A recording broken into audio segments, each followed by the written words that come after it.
Kahit pa ang legendary at former heavyweight world champion na si Iron Mike Tyson ay nilampaso na ng monster ng Japan at pati na nga rin itong si Terence Crawford.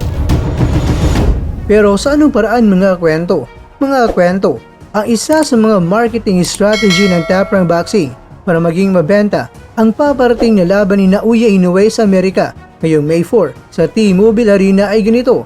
Ating makikita dito na kung saan ibinida ng Top Rank ng knockout percentage mismo raw ang makapagsabi sa kanyang sarili. Pagkatapos ay may link ng tickets ang Inoue kontra kay Ramon Cadenas. 1% lang ang lamang ng dating undisputed world champion na si Artur Beterbiev. Nakapagtala si Beterbiev ng 91%, habang itong si Inoue naman ay may 90% knockout percentage. At sa ginawang marketing ng Top Rank ay naging kasali pa ang Iron Mike Tyson. Alam naman natin mga kwento na limaw na kung halimaw at mamaw na kung mamaw ito sa ibabaw ng ring.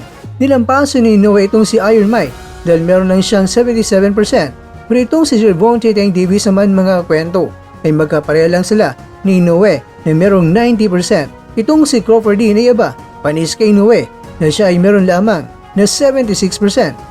Mga kakwento, ang taas ng porsyento ng knockout ay magdidepende rin po yan sa kalidad ng kalabang tinalo.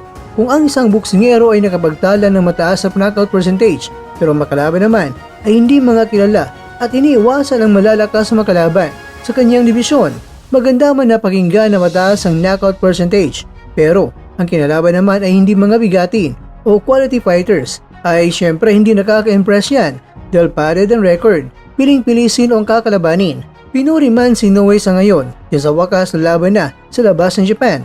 Pero kung quality fighter ang ating pag-usapan na kalaban ni Inoue ay mas mabigat pa itong si Murodjon Akhmadalib kung ikukumpara mo yan kay Ramon Cadenas na pinili ng Team Inoue.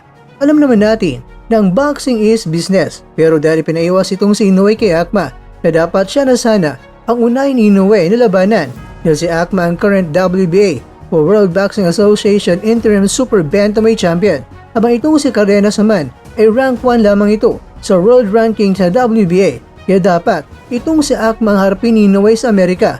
Mas bigating laban ang Inoue kontra Akhma kaysa kay Inoue kontra Cadenas. At syempre sa Amerika ang laban. Kaya tuloy, medyo namumroblema na sila ngayon dahil mabagal ang benta ng fight tickets ng Inoue kontra kay Cadenas. Pero ang dahilan ng Team Inoue mga kwento ay dapat may tune-up fight pa muna itong si Inoue bago harapin itong si Akhma. Kaya dahil dito, napagtanto ng mga boxing fans na may mataas nga na knockout percentage. Pero bakit iwas boy at boy pagandaan muna si Akhma itong si Inoue? Nangangulugan daw ba na baka pati ang promoter ni Inoue ay alam nilang delikado si Inoue kay Akhma? Nako, baka malugi pa. Kaya ipaghantay muna itong si Akhma. Pero may rebat itong si Inoue kay Akhma at sinabi niya na bakit siya matatakot kay Akhma. Iwinasak lang naman niya ang tumalo kay Akhma na si Marlon Tapales. Pero kung ang veteranong sports analyst na si Attorney Ed Tolentino pa ang ating tatanungin, mas swerte lang daw si Tapales doon sa laban dahil galing itong si Akhma ng long layoff dahil nagka-injury. Pero nabugbog pa nga ni Akhma itong si Tapales raw. Pero dahil sa ngayon mga kwento ay tuloy-tuloy na ang mga laban ni Akhma, napagpag na ang mga kalawang sa katawan, kaya kakaibang Akhma na raw ang harapin ni Inoue sa ngayon. Sayang din naman ang ganitong mataas na knockout percentage. Pero boy, itabi muna si Akhma dahil paghandaan muna pala ng monster ng Japan.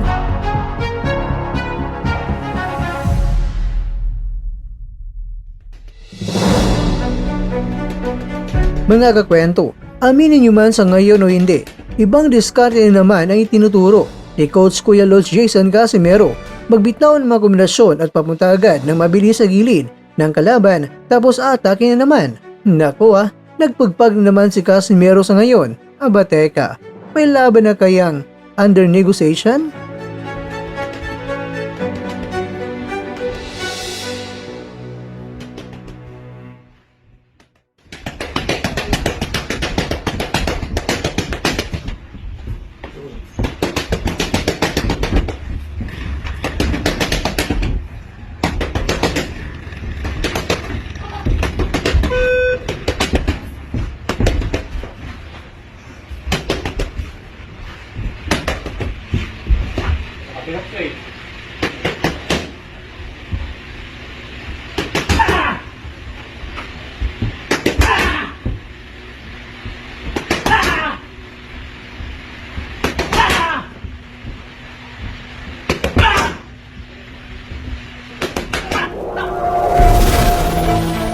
At dyan, nagtatapos ang ating kwento.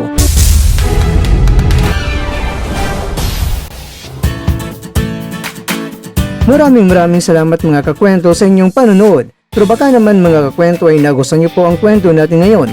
Baka pwede niyo po akong mabigyan dyan ng like, subscribe at pa-click na rin sa bell button.